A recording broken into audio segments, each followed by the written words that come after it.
കൃഷ്ണ ഗുരുവായൂരപ്പ ശരണം. ഗുരുവായൂരപ്പൻ്റെ ഉച്ചപൂജയും കളഭാലങ്കാരമൊക്കെ കഴിഞ്ഞു. ഇന്നലെ ഇപ്പോൾ കളഭാഭിഷേകമായിരുന്നു. അതൊക്കെ കഴിഞ്ഞു. വളരെ എന്താ പറയുക, ഊർജ്ജസ്വലമായിട്ട് ശക്തിയൊക്കെ വന്നിട്ടുള്ള ആ ഒരു സമയമാണ്. അപ്പോൾ എന്താ പറയുക, എല്ലാ കോപങ്ങളും താപങ്ങളൊക്കെ ശമിച്ച സമയമാണ്. അപ്പോൾ എന്തായാലും നമുക്ക് പോയിട്ട് തൊഴാൻ പോവാം. അങ്ങനെ നമ്മൾ ആദ്യം തന്നെ കിഴക്കേ നടയിലുള്ള ആ മഞ്ജുളാലിനെ ഒന്ന് പ്രദക്ഷിണം ചെയ്യുക. ആ ഗരുഡ ശില്പവും അതേപോലെ കുചേലൻ്റെ ശില്പമൊക്കെ കണ്ട് തൊഴുത് അവിടുന്ന് ഇങ്ങനെ വന്ന് അത്തിമര ഗണപതി ക്ഷേത്രത്തിലെത്തി ഗണേശനെ കണ്ട് തൊഴാം. അതിന് ശേഷം നേരെ നമ്മൾ ആ ഗോപുരവാതിൽ കടന്നകത്തേക്ക് വന്ന് ആ കൊടിമരവും അതേപോലെ അതിൻ്റെ മുന്നിലുള്ള വലിയ ബലിക്കല്ലൊക്കെ കണ്ട് തൊഴുത് നമ്മളിങ്ങനെ കേശവൻ്റെ 2 കൊമ്പുകളും നടുക്കുള്ള ലക്ഷ്മി ദേവീനെയൊക്കെ കണ്ട് തൊഴുത് വാതിൽപ്പടി അങ്ങോട്ട് കയറുമ്പോൾ ഇടതേ സൈഡിലുള്ള മേൽപ്പത്തൂരിൻ്റെ പീഠവും കിടാവിളക്കൊക്കെ കാണാം. അതേപോലെ വലതേ സൈഡിലുള്ള ആദ്യത്തെ തൂണും നോക്കി തൊഴുത് നമ്മളിങ്ങനെ ഭഗവാന്റെ ശ്രീലകത്തേക്ക് നോക്കുകയാണ്.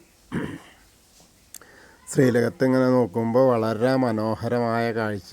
ഇന്നിപ്പോൾ എന്താ രസം എന്നറിയോ, ഇന്നിപ്പോൾ ഇങ്ങനെ വെള്ളി വെളിച്ചവും അതായത് സ്വർണ്ണ വെളിച്ചമൊക്കെ എത്തലേ, സ്വർണത്തിൻ്റെയും വെള്ളിയുടെയൊക്കെ വിളക്കിലുള്ള നെയ്യ് വിളക്കിൻ്റെ ദീപത്തിൻ്റെ പ്രകാശം ഇങ്ങനെ കാണുന്നു. അതോടൊപ്പം തന്നെ നമ്മുടെ പൊന്നുണ്ണിക്കണ്ണനെ കാണാണ്ട്, ഉണ്ണിക്കണ്ണൻ ഇങ്ങനെ മുട്ട് കുത്തിയിട്ടേ മുട്ട് കുത്തി വരിക കേട്ടോ. മുട്ട് കുത്തി വരുന്ന ഉണ്ണിക്കണ്ണൻ. അപ്പോൾ ആ കാൽത്തളകൾ കാണാണ്ട് അങ്ങനെ മുട്ട് കുത്തിയിട്ട് അങ്ങനെ മുട്ട് കുത്തി നിൽക്കുന്ന ഉണ്ണിക്കണ്ണൻ. അങ്ങനെ നോക്കുമ്പോൾ കയ്യിൽ ഇടത്തെ കൈ ഇങ്ങനെ താഴത്ത് കുത്തിയിട്ടുണ്ട്. അപ്പോൾ ആ താഴത്ത് കുത്തിയതിൻ്റെ അവിടെ തന്നെ ആ ഓടക്കുഴൽ അങ്ങനെ വെച്ചിട്ടുണ്ട്. കയ്യിൻ്റെ അടിയിൽ ഇങ്ങനെ ഓടക്കുഴൽ വെച്ചിട്ടുണ്ട്. വലത്തെ കയ്യിൽ മുന്നിലായിട്ട് അതാ ഒരു ചെറിയൊരു വെണ്ണക്കിണ്ണം, അതിൽ നിറച്ച് വെണ്ണ. അതിന്നിങ്ങനെ വെണ്ണ വാരിയിട്ട് ഇങ്ങനെ വെണ്ണ ഒറ്റുറ്റ് വീഴുന്നുണ്ട് കേട്ടോ. അങ്ങനെ ആ വാരി പോക്കുകയാണ് ആ ഉണ്ണി. അതാണ് കാണുന്ന കാഴ്ച. നല്ല രസമായിട്ട്, നല്ല പുഞ്ചിരിക്കുന്ന മുഖം. എന്താ അപ്പോൾ പുഞ്ചിരിച്ചൂടെ, കാരണം നിറച്ചും വെണ്ണയാണ്. വെണ്ണ ഇങ്ങനെ തൻ്റെ സ്വന്തം പൊന്നോടക്കുഴലും കയ്യിലുണ്ട്. പിന്നെ ആണെങ്കിലോ നന്നായിട്ട് വെണ്ണയുണ്ട് കഴിക്കാൻ. എത്ര വേണം കഴിക്കാം. അതിങ്ങനെ ഇറ്റിറ്റ് വീഴുന്നുണ്ട്. അങ്ങനത്തെ ആ ഒരു കാഴ്ച.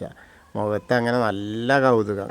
അതേപോലെ തന്നെ ചെവിയിൽ ഗോപീതിലകം വെച്ചിട്ടുണ്ട്. തിരുനെറ്റിയിലും ഗോപീതിലകം വെച്ചിട്ടുണ്ട്. അതേപോലെ ഒരു മാങ്ങാമാല, ഒരു വളയം പോലത്തെ മാല, അങ്ങനെ 2 മാലകൾ. പിന്നെ കഴുത്തിലൊരു ഒറ്റ ഉണ്ടമാലയാണെന്ന്. ആ ഉണ്ടമാല എങ്ങനെയാ വെച്ചാൽ താമര, ചുവന്ന താമരയും പിന്നെ തെച്ചിയും തുളസിയായിട്ടുള്ളത്. നല്ല രസമായിട്ടുണ്ട് കേട്ടോ. അങ്ങനെ തല എടുത്ത് പിടിച്ചിട്ട് ഇങ്ങനെ വെണ്ണ ഇങ്ങനെ അത് ചെറിയ കൂടെയൊക്കെ ഒഴുകണു. അങ്ങനെയാണ് കയ്യിൽ നിന്നൊക്കെ ഇങ്ങനെ ചാടി പോകുന്ന പോലെ. അങ്ങനെ തിരുമുടി ഉണ്ട്, പീലിയുണ്ട്. ഒരു കളഭം കൊണ്ടൊരു പീലി ചാർത്തിയിട്ടുണ്ട്. അതും രസമായിട്ടുണ്ട്. അതേമാതിരി തിരുമുടിമാല 3 ഉണ്ട്. എങ്ങനെ വെച്ചാൽ വെളുത്ത പൂവുണ്ട്, പിന്നെ ഒന്ന് തെച്ചിപ്പൂവുണ്ട്, ഒന്ന് താമരയുണ്ട്. അങ്ങനെ 3 വേറെ വേറെ ആയിട്ടാണ്. അപ്പോൾ നന്നായിട്ട് കാണാൻ സാധിക്കും അങ്ങനത്തെ കാഴ്ച കേട്ടോ. പിന്നെ മേലെ വിധാനമായിട്ട് 3-4 തുളസിമാലകളുണ്ട്. അപ്പോൾ നല്ല രസമായിട്ട് അങ്ങനെ ഇടത്തെ കാലിങ്ങനെ കയ്യും കുത്തിയിട്ട് മുട്ട് കുത്തിയിട്ട് വരുന്ന പൊന്നുണ്ണിക്കണ്ണ. അപ്പോൾ നമ്മളെല്ലാവരും ഭഗവാന്റെ ആ ശ്രീലകത്തേക്ക് നോക്കിയിട്ട് സോപാനപ്പടിയിൽ നിന്ന് തൊഴുകയാണെന്ന് അങ്ങനെ വിചാരിച്ചോളൂ. എല്ലാവരും മനസ്സിൽ ആ ഉണ്ണിക്കണ്ണനെ, ആ ഗുരുവായൂരപ്പൻ്റെ ശ്രീലകത്തുള്ള ആ മുട്ടുകുത്തി കൃഷ്ണനെ, ആ കുഞ്ഞിക്കണ്ണനെ കണ്ട് തൊഴുതോളൂ. എന്തൊരു രസം. അതിങ്ങനെ മനസ്സിലിങ്ങനെ വിചാരിച്ച് തൊഴുതാൽ തന്നെ അവിടെ എത്തിയ പോലെയായി. അപ്പോൾ എല്ലാവരും കണ്ട് പ്രാർത്ഥിച്ചോളൂ കേട്ടോ. അങ്ങനെ പ്രാർത്ഥിച്ച് അവിടുന്ന് തൊഴുത് നമ്മൾ അങ്ങനെ വരുമ്പോൾ സോപാനപ്പടിയിൽ നിന്ന് ഇറങ്ങിയാൽ അഗ്നികോണിലുള്ള ബലിക്കല്ലും തിടപ്പള്ളിയും അതേപോലെ ആലിലക്കണ്ണനെയൊക്കെ കണ്ട് തൊഴുത് സപ്തമാതാക്കളെ കണ്ട് തൊഴാം. പിന്നീട് നമ്മൾ ഗണേശൻ്റെ അടുത്തേക്ക് വന്ന് ഗണേശനെ കണ്ട് പ്രാർത്ഥിക്കാം. ഏകദന്തം മഹാകായം തപ്തകാഞ്ചന സന്നിഭം ലംബോദരം വിശാലാക്ഷം വന്ദേഹം ഗണനായകം. അത് കഴിഞ്ഞ് സരസ്വതി അറയിലേക്ക് നോക്കുക. സരസ്വതി ദേവീനെ കണ്ട് പ്രാർത്ഥിക്കുക. സരസ്വതീ നമസ്തുഭ്യം വരദേ കാമരൂപിണി വിദ്യാരംഭം കരിഷ്യാമി സിദ്ധിർഭവതു മേ സദാ.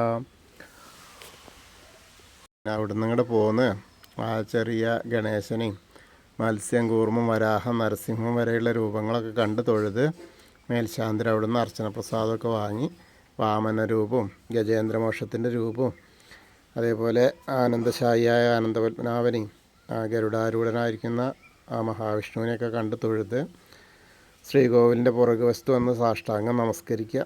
നമസ്കാരം കഴിഞ്ഞ് വരുമ്പോൾ മുകളിലേക്ക് ഇങ്ങനെ നോക്കിയാൽ ഉഗ്രരൂപിയായ നരസിംഹത്തെ കാണാം. അതും കണ്ട് തൊഴുത് ദശാവതാരത്തിലെ ബാക്കിയുള്ള വിഗ്രഹങ്ങൾ ശ്രീരാമചന്ദ്രനും ബലരാമനും പരശുരാമനെയൊക്കെ കണ്ട് തൊഴുത് അങ്ങനെ വന്ന് കൃഷ്ണനെയൊക്കെ കണ്ട് തൊഴുത് മുരുകനെയും കണ്ട് തൊഴാം.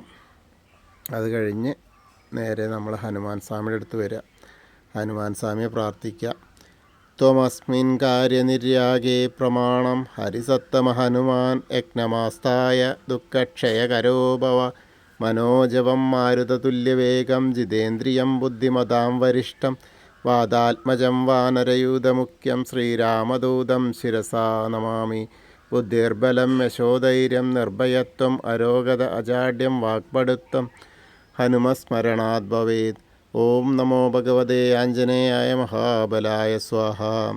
അങ്ങനെ അവിടെ പ്രാർത്ഥിച്ച് ആ രാധാകൃഷ്ണ വിഗ്രഹവും കാളികമർദ്ദന രൂപവും വെണ്ണക്കണ്ണനെയൊക്കെ കണ്ട് തൊഴാം. പിന്നീട് അങ്ങനെ നിങ്ങളുടെ ഓവിൻ്റെ അവിടെ വന്ന് അവിടെ പ്രാർത്ഥിക്കാം. പിന്നെ താമരക്കണ്ണനെ പ്രാർത്ഥിക്കാം. പിന്നെ അവിടുന്ന് ഇങ്ങനെ കിഴക്ക് വശത്തേക്ക് നോക്കിയാൽ നല്ല വെയിലത്ത് ഇങ്ങനെ തിളങ്ങാണ് നമ്മുടെ സ്വർണ്ണക്കൊടിമരം, അത് കാണാം. പിന്നെ അങ്ങനെ ആ നൃത്താറയും മണിക്കിണറൊക്കെ കണ്ട് അവിടുന്ന് വന്ന് കുറൂരമ്മയും നാരദരെയും മേൽപ്പത്തൂരിനെയും വസുദേവരെയൊക്കെ കണ്ട് തൊഴുത് അങ്ങനെ വന്ന് പടിഞ്ഞാറ് നടയിൽ കൂടെ പുറത്ത് വരാം. അങ്ങനെ പുറത്ത് വന്ന് നേരെ വന്ന് പ്രസാദ കൗണ്ടറിൻ്റെ അവിടെ നിന്ന് ചന്ദനം തീർത്തൊക്കെ വാങ്ങി നേരെ അത്തിമര നേരെ ഭഗവതി എടത്തരികത്തുകാവിലെ ഭഗവതീനെ കാണാനായിട്ട് പോരാം. അങ്ങനെ എടത്തരികത്തുകാവിലെ ഭഗവതിയുടെ അവിടെ വന്ന് പ്രാർത്ഥിക്കുക. സർവമംഗളമംഗല്യേ ശിവേ സർവാർത്ഥസാധികേ ശരണ്യേ ത്രയംബകേ ഗൗരി നാരായണി നമസ്തുതേ. അങ്ങനെ അമ്മയെ കണ്ട് തൊഴുത് പ്രാർത്ഥിച്ച് അങ്ങനെ അവിടുന്ന് ആ കോർണറിലെത്തിയാൽ വടക്ക് പടിഞ്ഞാറ് ഭാഗത്തേക്ക് നോക്കിയിട്ട് മമ്മിയൂർ പോയി തൊഴുന്ന പോലെ സങ്കല്പിച്ച് നമശിവായ നമശിവായ നമശിവായ എന്നുള്ള പഞ്ചാക്ഷരി മന്ത്രം ജപിക്കുക. മമ്മിയൂരപ്പനെ മനസ്സിൽ വിചാരിക്കുകയും ചെയ്യുക. എന്നിട്ടൊന്ന് പ്രദക്ഷിണം ചെയ്ത് വീണ്ടും കൊടിമരത്തിൻ്റെ അവിടെ വന്നിട്ട് ഭഗവാന്റെ ശ്രീലകത്തേക്ക് നോക്കിയിട്ട് ആ മുട്ടുത്തിക്കണ്ണനെ കണ്ട് തൊഴാം. അതിന് ശേഷം വീണ്ടും നമ്മൾ അവിടെ നിന്ന് ഇങ്ങനെ വന്ന് കൂത്തമ്പലത്തിലും പിന്നെ അയ്യപ്പസ്വാമിയുടെ അവിടെയും വന്ന് അയ്യപ്പസ്വാമീനെയും കണ്ട് തൊഴുക. ഭൂതനാഥ സദാനന്ദ സർവഭൂതദയാപര രക്ഷ രക്ഷ മഹാബാഹോ ശാസ്തേ സ്തുഭ്യം നമോ നമ. അങ്ങനെ പടിഞ്ഞാറ് നടയിൽ വന്ന് ആ ദീപസ്തംഭത്തിലുള്ള വേണുഗോപാലിനെയും കൊടിമരത്തിൻ്റെ മുകളിലുള്ള ഗരുഡധ്വജനെയും കണ്ട് പടിഞ്ഞാറ് നടയിൽ കൂടെ പുറത്ത് വന്ന് രുദ്രതീർത്ഥ കുളത്തെ ഒന്ന് പ്രദക്ഷിണം ചെയ്യുക. പ്രദക്ഷിണം ചെയ്യുമ്പോൾ നടുക്കുള്ള കാളികമർദ്ദന രൂപിയെ കാണാം. പിന്നെ അങ്ങനെ പൂന്താനം തിരുമേനി പൂജിച്ച വിഗ്രഹമുള്ള നാരായണാലയത്തിൽ പോയിട്ട് അതൊന്ന് കണ്ട് തൊഴാം. പിന്നെ ഭഗവതി നടയിലും അതേപോലെ വലിയ ദീപസ്തംഭത്തിൻ്റെ അവിടെയും വന്ന് ഭഗവാന്റെ ശ്രീലകത്തേക്ക് നോക്കിയാൽ പ്രകാശം ഇങ്ങനെ കാണാം. അങ്ങനെ തൊഴുത് നമ്മൾ നേരെ തെക്കേ നടയിലുള്ള കൂവളത്തെ ഒന്ന് പ്രദക്ഷിണം ചെയ്യുക. പ്രദക്ഷിണം ചെയ്യുമ്പോൾ മഹാദേവനും പാർവതീദേവിനും മനസ്സിൽ വിചാരിക്കുക. അങ്ങനെ നമ്മൾ ഇന്നത്തെയും ഗുരുവായൂരപ്പൻ്റെ ഉച്ചപൂജയും കളഭാലങ്കാരമൊക്കെ കണ്ടു തൊഴുതു. എല്ലാവർക്കും ആ ഗുരുവായൂരപ്പൻ്റെ അനുഗ്രഹം ലഭിക്കും. കൃഷ്ണായ വാസുദേവായ ഹരയേ പരമാത്മനെ പ്രണതക്ലേശനാശായ ഗോവിന്ദായ നമോ നമ. ഹരേ കൃഷ്ണ. ഗുരുവായൂരപ്പാ ശരണം.